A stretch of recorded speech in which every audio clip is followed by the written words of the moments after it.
Ce journal vous est offert par le FPI, Fonds des promotions de l'industrie, votre partenaire privilégié pour la réussite de vos projets.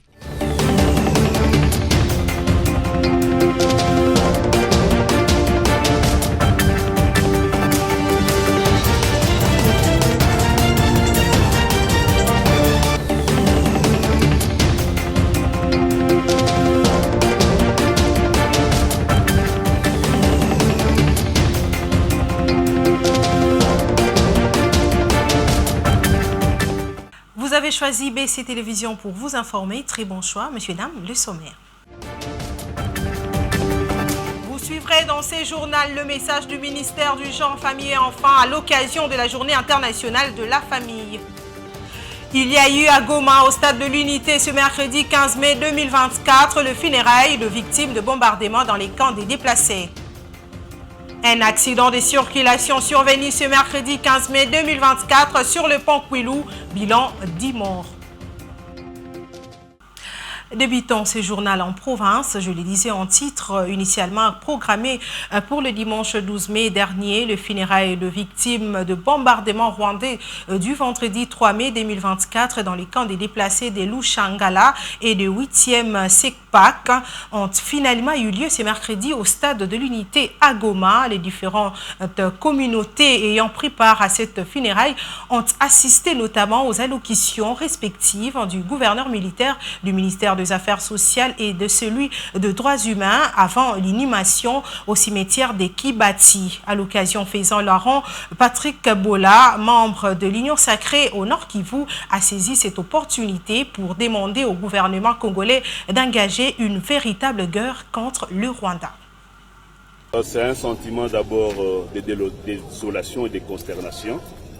Parce que nous nous sommes battus depuis longtemps pour que cette paix soit une paix effective, pas une paix éphémère, mais une paix durable.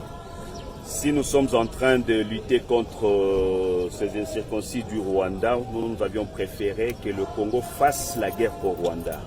Si les gens doivent fuir leur lieu d'habitation et là où ils vont, ils sont abattus, ça devient tellement triste pour nous. Nous pensons que c'est le moment ultime pour...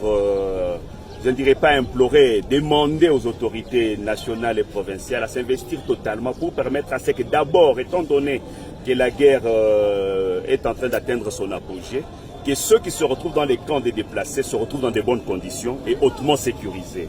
Et deuxièmement, nous voudrions que l'armée s'élance dans les offensives directes, qu'on ne reste pas dans une situation où nous ne faisons que répondre, on dirait en légitime défense, pourtant nous sommes agressés.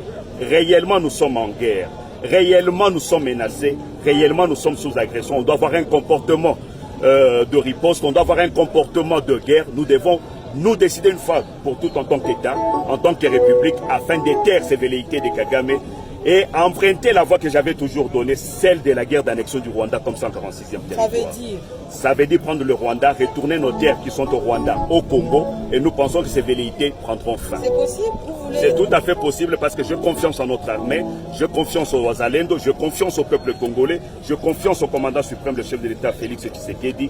Si nous nous investissons, nous pensons qu'en 1-2 jours, ces velléités prendront fin. Voilà ce qui a été donc dit. Deux dizaines de personnes ont trouvé la mort dans un accident de circulation survenu ce mercredi 15 mai 2024 sur les ponts Kouilou. Nous sommes dans la province qui porte le même nom. Selon nos sources sur place, un camion est entré en collision avec une Jeep. Cet événement a aussi occasionné plusieurs blessés.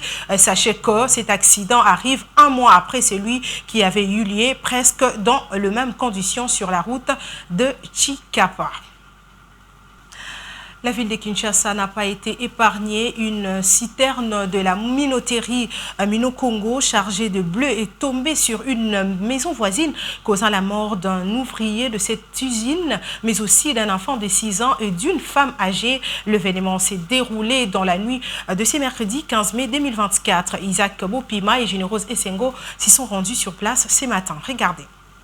C'est sur l'avenue Tangou au quartier GB dans la commune de Ngaliema que cet incident qui a coûté la vie d'un ouvrier de la minoterie Mino-Congo ainsi que d'un enfant de 6 ans et une femme âgée résidant dans la parcelle voisine de cette usine s'est produit, mais la raison demeure encore méconnue. D'après les témoins rencontrés sur le lieu du drame, c'est vers 1h du matin que l'une des grandes citernes de la minoterie Mino Congo, remplie de blé, s'est effondrée sur l'une des maisons l'avoisinant, suscitant alors une grande émotion parmi les résidents du quartier. Donc, vu que cabine sinene ezalaka souvent cabine sinene nembe sala bongo ba kanu betara nde basingezi kaka partout tu imaginer que yaki kaka bongo mais à ma grande surprise to lamoki na tongo ba bisi biso que non batu bakufi vu que nga trop curieux na bit non faut na kino kotala soki pena batu bakufi ya solo to yaki ba première batu oyo to yaki komona scène côté et salami to ke kuna to moni mama mire ko elaki.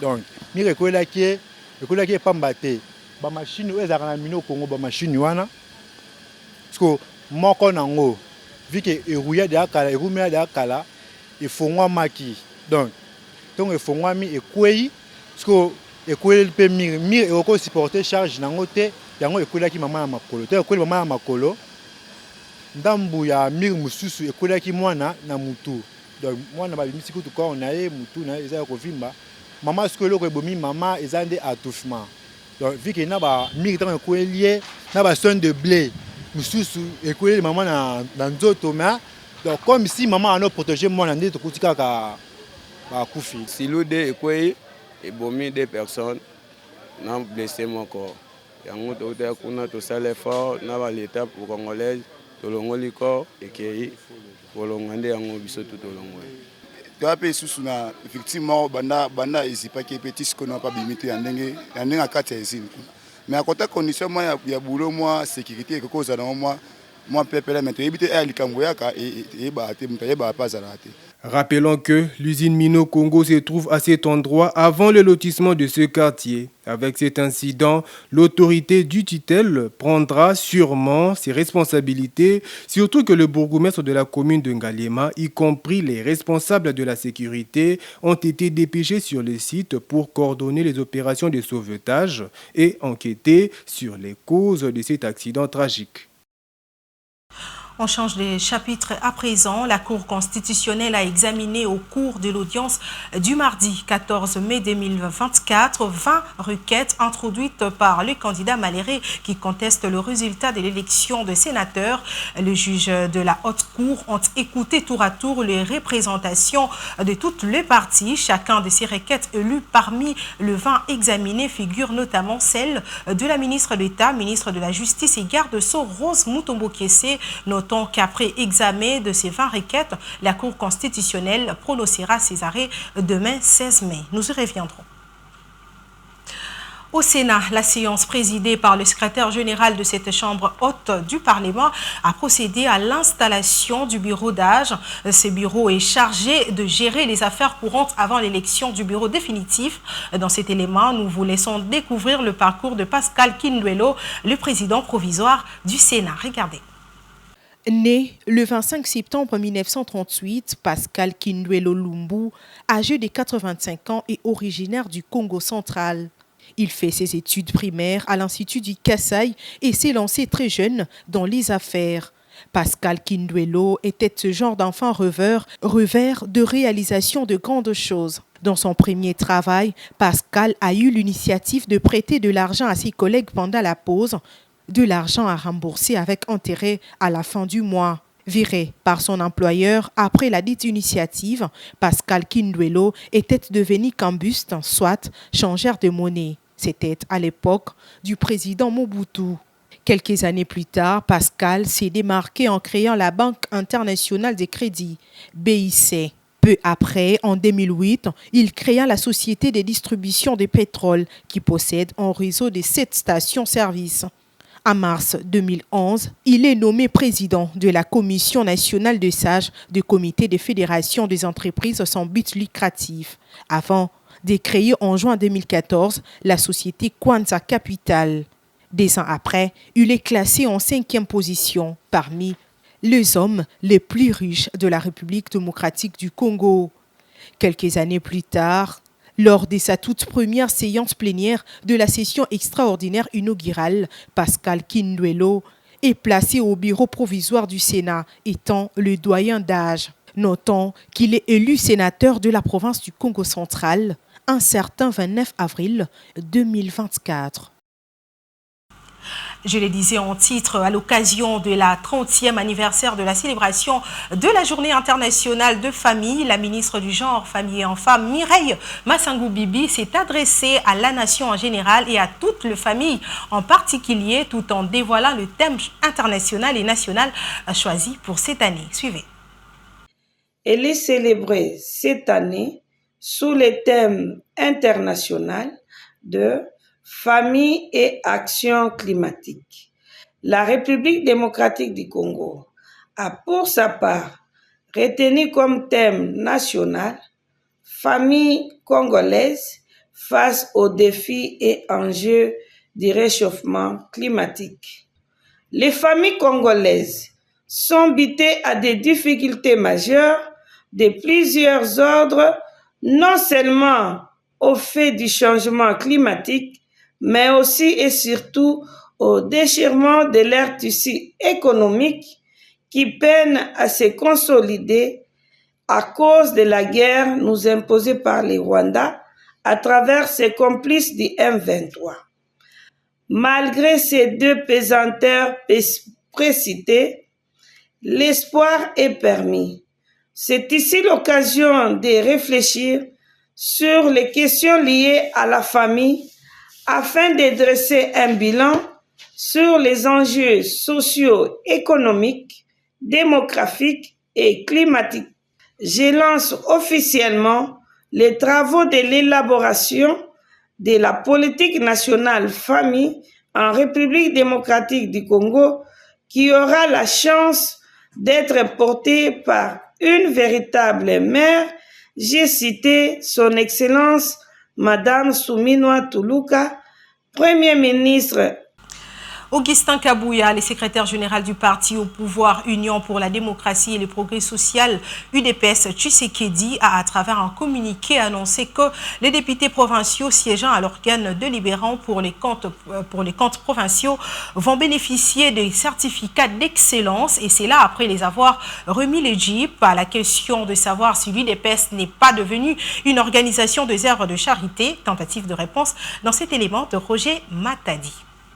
Au début de ces mois de mai, la classe politique a été bouchée par un scandale suite à la controverse autour des véhicules offerts à deux députés provinciaux de la majorité présidentielle, à savoir le parti UDPS de Tshisekedi, quelques jours avant l'élection du gouverneur, vice-gouverneur et sénateur à Kinshasa.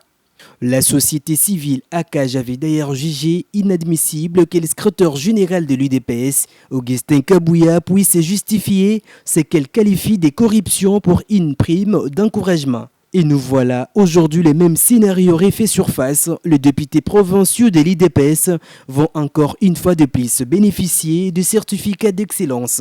Mais est-ce que l'UDPS est devenue une organisation des œuvres de carité ou c'est la confirmation de la corruption proprement dite? Patrick Kompiana, membre de l'UDPS au Tshisekedi, répond. Lier les trophées d'excellence qu'on remettra aux différents députés provinciaux à la corruption, moi je pense que c'est une aberration. Si vous circulez aujourd'hui dans les grandes entreprises, il y a toujours un prix qu'on donne aux meilleurs agents. Et par rapport au JIP, je crois que le secrétaire général du parti, mon chef, a été clair. Il a dit que c'était prévu dès lors qu'on a élu les différents candidats du parti et à titre de récompense de ce qu'ils ont fourni comme effort, et le parti devait en retour leur donner quelque chose. Donc c'est pour vous dire qu'en politique, il ne faut toujours pas mettre en place des imaginations, alors que la République démocratique du Congo, jusqu'à ce jour, n'a pas limité au fait ou fixé un critérium pour qu'on puisse qualifier un acte de corruption ou pas. Donc c'est ce qu'il faut retenir.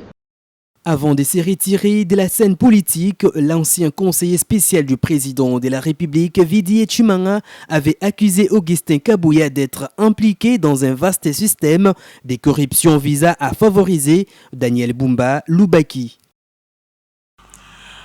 Une autre triste nouvelle dans ces journaux, 20 personnes blessées le mardi 14 mai dans le frappe russe sur le centre de la ville de Kharkiv, située dans l'est de l'Ukraine. Selon les autorités, ces frappes ont causé également des dégâts considérables aux bâtiments résidentiels et aux entreprises. Suite à cela, les pompiers s'y précipitent pour lutter contre les flammes. France 24 pour plus de détails. Des pompiers qui luttent pour tenter d'éteindre les flammes. En plein centre de Kharkiv, c'est un garage automobile qui a été touché. Non loin de là, plusieurs bâtiments ont été visés. Une nouvelle fois, la deuxième ville d'Ukraine a été la cible d'importantes frappes russes. Il y avait une odeur de brûlé et tout était comme au ralenti, comme dans un film. Il m'a fallu un certain temps pour réaliser ce qui s'était passé. Je ne sais pas, par miracle, rien ne m'est arrivé. Depuis la fin de semaine dernière, l'armée russe avance dans le nord de la région. Des combats acharnés ont lieu au nord de la ville de Vovchansk, à un peu plus de 70 km de Kharkiv, où la population continue d'être évacuée. On a été sauvés face aux tirs. Je n'ai jamais entendu ou vu de telle horreur et je ne veux plus voir ça. On va réfléchir à ce qu'on va pouvoir faire maintenant. On a été pris en charge par des volontaires. Dieu merci, ils nous ont pris. Merci à eux. Face à ces avancées, Volodymyr Zelensky essaye de se montrer rassurant, mais aux côtés du secrétaire d'État américain Antony Blinken mardi à Kiev, le président ukrainien a une nouvelle fois mis la pression sur les Occidentaux. Nous avons discuté des systèmes de défense aérienne, les systèmes dont nous avons besoin, en particulier pour Kharkiv et sa région. Si nous avions déjà reçu 2 Patriots pour cette région, la situation aurait été différente dans cette guerre. Les forces ukrainiennes doivent combattre sur de nombreux fronts actuellement, le long de la frontière, dans le Donbass à l'est, mais aussi dans la région de Soumy, à 200 km au nord de Kharkiv. Face aux avancées russes, plus de 7500 habitants ont dû être évacués en urgence de la zone. Place à présent au rappel des principaux titres. Vous avez suivi dans ces journaux le message du ministère du Genre, Famille et Enfants à l'occasion de la Journée internationale de la famille. Il y a eu à Goma, au stade de l'Unité, ce mercredi 15 mai 2024, le funérail de victimes de bombardements dans les camps de déplacés. Un accident de circulation est survenu ce mercredi 15 mai 2024 sur le pont Kouilou, bilan 10 morts. Vous l'avez suivi dans ces journaux. C'était l'essentiel de l'actualité de ce mercredi. Messieurs, dames, merci de l'avoir suivi. Portez-vous bien et bonne suite de programmes sur nos antennes.